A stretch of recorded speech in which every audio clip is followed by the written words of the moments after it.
You know Dracula. The long hypnotic gaze, the aquiline nose, the bushy eyebrows.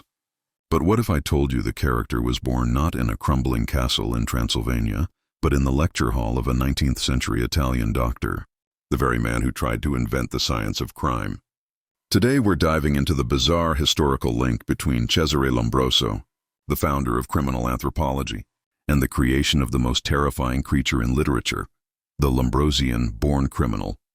Lombroso believed that criminals were not made, but born.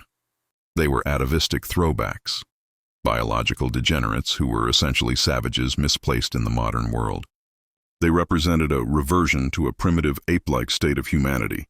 He claimed these criminals could be identified by physical abnormalities, or stigmata: large jaws and protruding chins, bushy eyebrows that meet across the nose, abnormal ear size, high cheekbones and aquiline noses, the craving of evil for its own sake, the desire not only to extinguish life in the victim, but to drink its blood.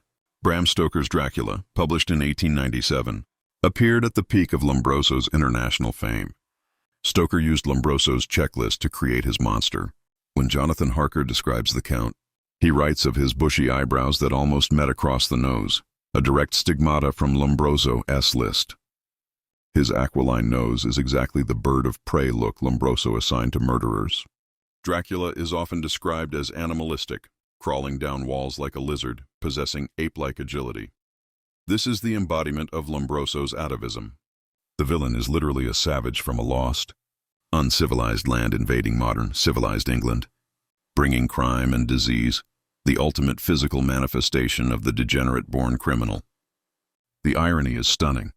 The very first attempt to make criminology a pure science was so flawed, so focused on reading a man's character from his jawline, that it ended up creating a work of fiction, a monster of pure evil, defined by a scientific theory. Lombroso's theories are now debunked, but his influence on criminology and fiction remains undeniable. They show a historical moment when people tried to use science to label and exclude the other.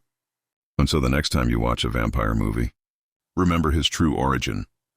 He is the product of a defunct but incredibly influential criminal science.